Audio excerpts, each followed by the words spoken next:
So today we're going to start this contour line value pumpkin.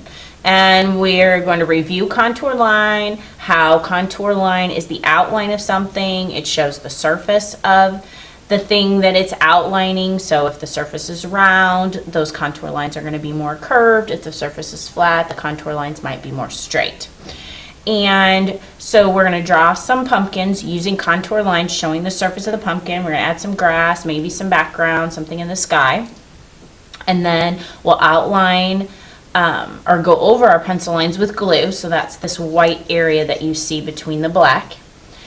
Then we will outline all of our glue with this thin black line. So on each side of the glue you see a thin black line. Then we'll paint with watercolor showing value. So this is all the same orange paint, but I used more orange down here and less water, and then kind of an equal mix of water and paint. And then finally at the top, it's mostly water and just a touch of paint so that we see that value go from light to medium to dark. And I did the same on this pumpkin. You wouldn't want to flip it and do the light down here because you want it to look like the sun or the moon is shining on the pumpkin, and so that top part of the pumpkin is lighter than the bottom of the pumpkin that's kind of in the shadows. And then you paint your grass and your sky. Once that's dry, then we start to look for those organic spaces, those organic shapes that are created with the paint, where the paint kind of puddles, and you're going to outline those areas. And that really is what just really makes this painting pop and grab a lot of attention from anyone who looks at your piece. So the way that we start is we're going to practice drawing pumpkins. You're going to get yourself some manila paper. You can use a pencil if you want. I'm going to use a black crayon so you can see. And you can decide which way do you want your paper to go. Do you want your paper to go horizontal like you saw in my finished example so that your pumpkins are more wide and short, or would you like to go more vertical where your paper is tall and you have a taller, longer pumpkin? And you can always do more than one pumpkin, or you can stick to just one. So I just want you to practice those outlines of the pumpkins. Obviously a pumpkin is not a circle with a rectangle coming off of it.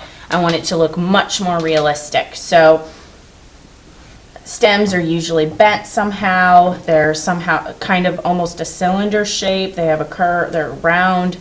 And then what does the top of the pumpkin look like? Sometimes pumpkins can be very round, but a lot of times they're kind of flat on one side because that's the part that was laying on the ground.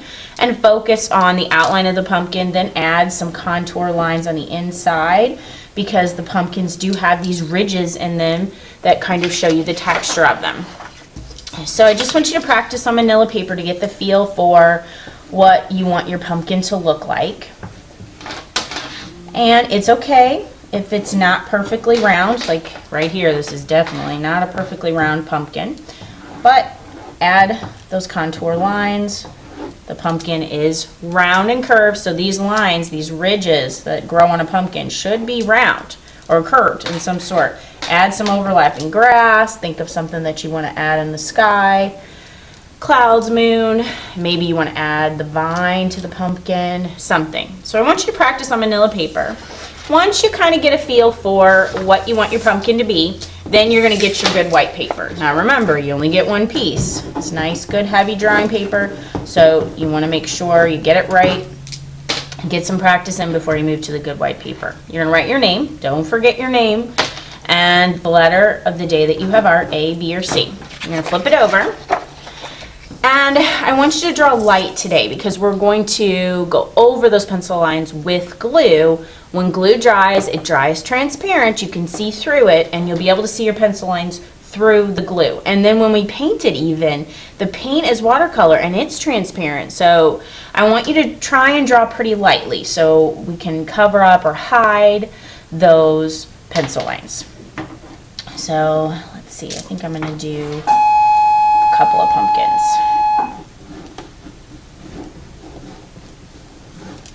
So I'll do one, it's kind of leaning. You can't really see that, so I'm going to have to draw a little bit darker so you can see, but I would want you to draw much lighter. So I'm going to draw a pumpkin that's kind of leaning, and then I'm going to add those contour lines. And then maybe I'll draw a nice, pretty pumpkin in shape back here. It's behind. And you don't really have to draw the bottom of the pumpkin. You could just draw, like you see here with me, just leave the bottom gone, because then you're going to add your grass. So I like to add a few sprigs of grass here and there, just some lines that go lean and up and down, and then add a zigzag that goes across. And more free form, not scribbly. We want to focus on that. Now I want to erase the bottom of this pumpkin because it's behind the grass. Now I've had people in the past that have drawn their pumpkins above the grass. They drew their grass first and their pumpkins above the grass. And that just makes your pumpkin look like it's floating. So let me show you what that looks like. I've had people that drew their grass like this, and then they drew their pumpkin. Boy, I'm having trouble with pumpkins today. They drew their pumpkin above the grass, almost sitting on the very top blade of the grass. And that's not at all realistic. That's not how pumpkins are heavy. They're not easy to carry, so they sit down into that grass. So that grass should come up over the bottom of your pumpkin. All right, so I have my pumpkin here, pumpkins, and that's pretty good. And again, this is a little darker than I would want you to draw your pumpkins. I want you to draw them pretty light. And now you're going to take your glue and you're just going to go right over the top of your pencil lines with the glue. And since I'm right-handed, I'm going to start on the left side of my paper and work my way across so I don't drag my arm or my hand through the glue. Now if you move real fast across the top of your pencil lines, you're going to get a thinner line. If you go slower, it's going to puddle and be thicker. So a variety is always nice. You could have some thinner lines and some thicker lines here and there. It's okay if they're not continuous, if they kind of end up almost being a broken line. But see what you can come up with, what you like. It's really your taste. So maybe you like the solid lines better, so you go back and you fill those in a little bit more. Fill in those glue lines and make them a little bit thicker. But you don't want to go crazy thick with the glue either, because the glue can kind of almost dry yellowish if it's too thick. And we'd like it to be more clear. So you're just going to follow the top of your pencil lines.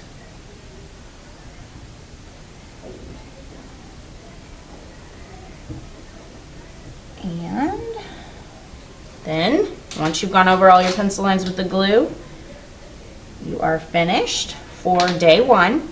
Close your glue bottle up nice and tight, clean the tip of it off if you need to, and then very carefully with two hands, keeping this as flat as possible, you're going to take this back to the drying rack and you're going to put it on a piece of cardboard to keep it flat, and then we'll put it on the drying rack to dry.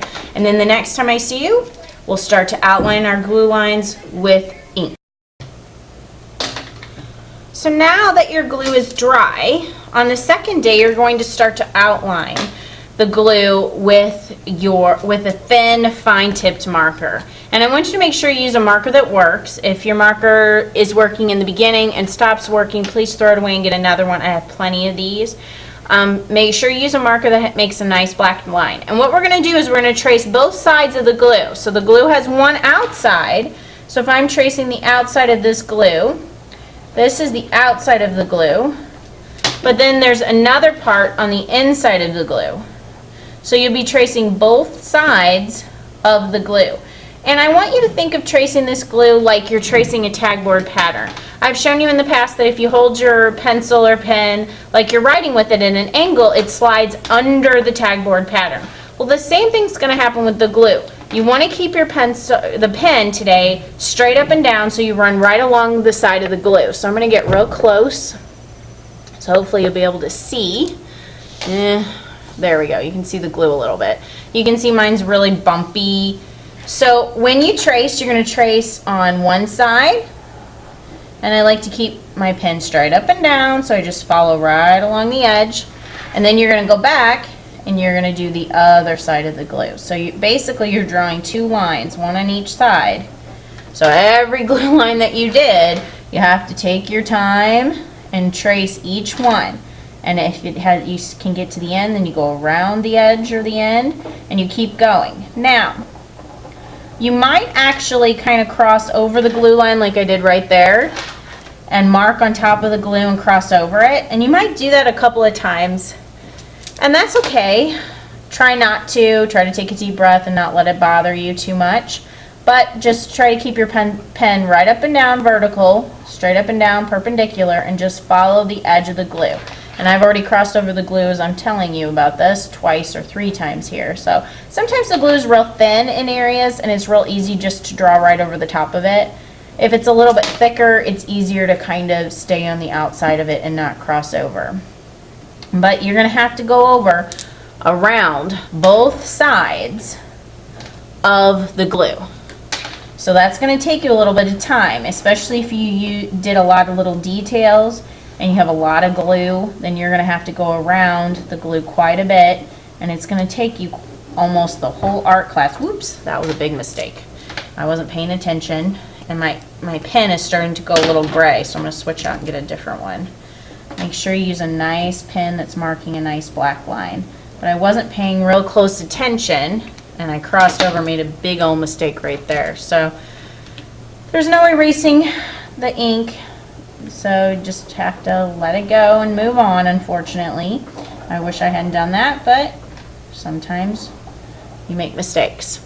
So you're going to do this, and you're going to keep going over all of this glue, both sides. Trace one side. If you go a little bit slower, you're less likely to make a big mistake like me. But if you go a little bit faster and you get the swing of it, it might go a little bit faster. But if you go too fast with this marker, it's going to really look gray. So take your time and make sure you get a black line. But you know you're finished with the black line when it looks like this. So let me zoom out here. And so here is my dried glue pumpkin, and it's all outlined. All the glue is outlined with black marker. So you can see my lines on both sides of the glue. Now you're ready to paint, and you're going to do a value pumpkin. I want the lightest value at the top of your pumpkin, the medium value in the middle, and the darkest value along the bottom. And you can paint this any way that you want. You can paint a nighttime scene. If you put a moon in the sky, then obviously you have to paint a nighttime scene, but I didn't put anything in my sky, so I can decide what color I want my sky to be. Maybe I want it to be sunrise or sunset, and so maybe there's purples in my sky instead of just blue or black. It's really your choice. But when you're ready to paint, you're going to get a black paper to go under your work, because you're going to be painting the edges of your paper. You're going to need a paint tray. So you have a variety of colors, a variety of greens, blues, oranges. Since I have 2 pumpkins, I'm going to choose 2 different oranges for my pumpkins and do one with one orange and one with the other. So I'm going to start with my pumpkins just to show you how you're going to create value with watercolor. Now, you don't have to show value on the grass, you don't have to show value on the stems or the sky or any of those extra details you might have added, like maybe you did a jack-o'-lantern face, or you did a basket, or you did a spider web or something like that. That doesn't have to have value, but the body of the pumpkin, I want to see value. I want to see your lightest value at the top, your medium value in the middle, and your darkest value at the bottom. And I don't want to see clear stripes. I don't want you to paint side to side on your pumpkin. I want you to paint up and down. So I'm going to first pick the color orange that I'm going to use on my pumpkin. I'm going to use this dark red orange. I'm going to get a puddle of water on top. And then I'm going to start with the top of my pumpkin, and I'm going to add just plain water to the top edge of my pumpkin. And then I'm going to take and add just a little bit of paint, a little bit of this color to this water. So this is going to be my lightest value because it has the most water and the least amount of paint. Alright, and notice I'm painting up and down. I'm not painting side to side. I don't want clear stripes. I want you to paint up and down from the top of your pumpkin to the bottom of your pumpkin. Now I'm just going to use plain old paint, and this is going to be a darker value up and down again, and it seems like it's lightening up, so I need to get some more paint and add some more here, and then I need the same here. Up and down, not side to side. I don't want stripes. I want it to kind of change and gradually bleed and run into the light into the medium. All right, and remember with watercolor, I'm not taking my paintbrush and jabbing it down into the watercolor. I'm just using the bristles of my paintbrush. Okay, and I'm trying to stay outside of the blades of grass here. And then I need my darkest value here at the bottom, and that's going to be a little tricky because this paint isn't very wet right now. But I want to make sure that I'm using a little bit of water and a whole lot of paint, so I get a darker value.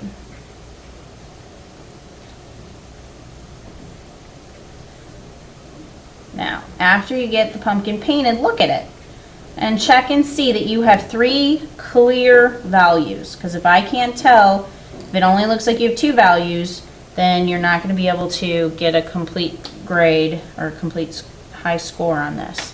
So if I look at this pumpkin right now, it almost looks like 2 values, really. It's like the light value and the medium value. So I really need to darken it up down there. So I'm going to get a little bit more water, and I want to add more paint down here. So I'm going to paint it again.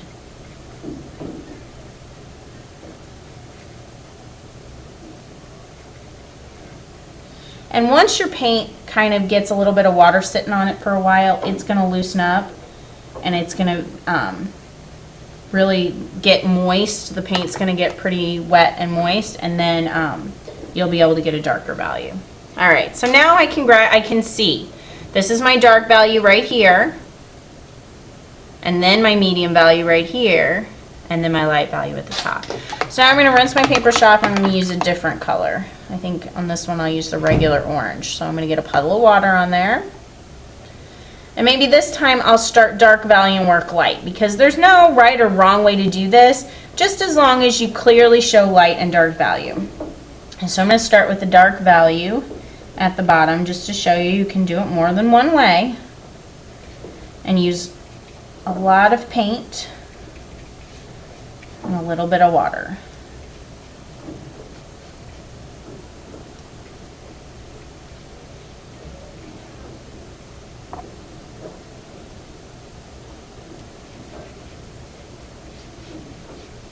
Okay, and I'm painting up and down. That's very important. There is a right and wrong way to paint in the direction that you paint. The direction of your paint strokes, there is a right or wrong. Now I'm going to get some more water on that orange. And I did not change my color. This is all the same orange, red orange, and this is all going to be just regular orange. So now I'm going to add some more. So this is going to be my medium value. And that looks very much like my dark value. So I can lighten that up by just adding a little bit of plain water and drag that paint up a little bit higher. And now I can use even more plain water right along the top to drag that color up to the tippy top of my pumpkin.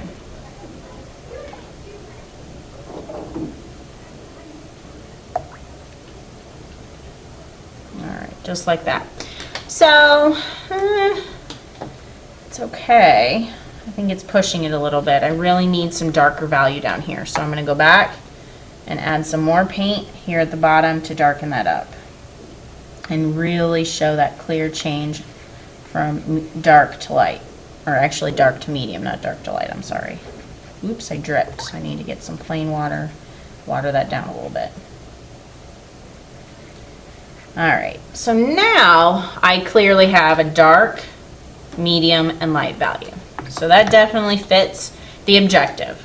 A value pumpkin showing light, medium, and dark. Now, I don't have to worry about light, medium, and dark. I can go and get some brown and do my stem brown. I can pick a color for my background and paint that, whatever color I want it to be, and then I can paint my grass. I could do a variety of greens. We have blue green, yellow green, and regular green, or I could just do it all one color green. And then once it's painted, it has to go on the drying rack to dry. So your entire paper should be painted like this one here that you see. So everything's painted except the moon. I left white because the moon is white or gray. I could have watered it down a lot and just added a little bit of black. So on the very last day to work on this, what you're doing is you're going to start using that thin pen that we used to outline our glue. We're now going to look for the edges of the paint puddles, the organic freeform shapes, and we're going to trace those with our marker. And that's really, really what's going to make this pumpkin really stand out. So a lot of people get a little bit bored or a little bit frustrated and they don't want to do a lot of this, but the more outlining you do of the organic shapes and puddles that you find, the cooler and happier you'll be with your pumpkin. So I'm going to zoom in. So hopefully you can start to see where those puddles have formed. And you're just going to take your pen and you're going to try and follow the edges of those different values. So this puddle right here of paint that's dry was a darker value than this next to it. So then over here maybe this is a different value. And it doesn't have to be completely perfect, but I certainly don't want you just to circle because that would just look really crummy. I want you to take your time and follow those little wiggles that you see with the paint, especially if you get super close. And this pen is not very good. It's kind of, the tip is kind of not wanting to draw neatly. So make sure you use a pen that works neatly. But just follow the little edges and you're going to be able to see them, especially up close, the little edges of the paint and how it dried. And so I have a real dark value right here. A real dark value here, and then a real light value right there. And I have a light value right here, and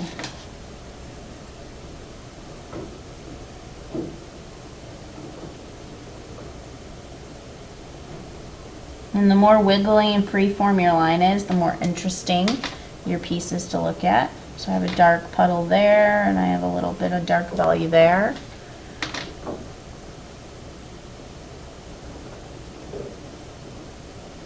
And maybe it's just a line, it doesn't always have to be closed in. So right here I just did a line. It doesn't really close in. The glue might help it to close in, but whatever you see that you want to follow. And I just want you to take your time and don't rush this part of it. This is really does just finish off the piece and make it look so much better than just leaving it without taking your time to find those freeform shapes. And just to, whenever you see a change in value, to kind of trace right next to it to make it stand out and say, hey, right here is a change in the value. Change from dark to medium, or medium to light, or medium to dark.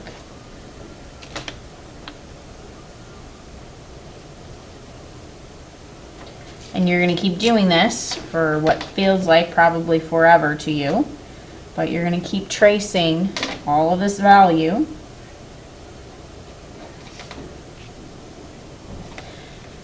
And if you just want to do this part of it, just the pumpkin, you can. And that will really make your pumpkin be the focal point, will really grab the eye of anybody that's looking at your pumpkin. But if you have more patience and really want your piece to stand out even more, you'll do this in the sky. And you'll also do this in the grass. But as long as you do it on your pumpkin and the stem of your pumpkin, that's what matters most. So I've got more value here to trace. Just wherever you see a change from dark to medium to light, you'll start tracing around those pieces.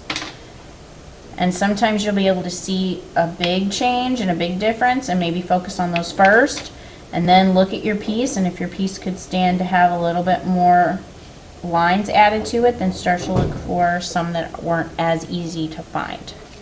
Maybe get even close up, even more close up to see. And then once you've got your pumpkin finished, you can be done. Or if you want to do the grass and the sky, that always makes it look even that much better. You can do that, and then you can be finished then.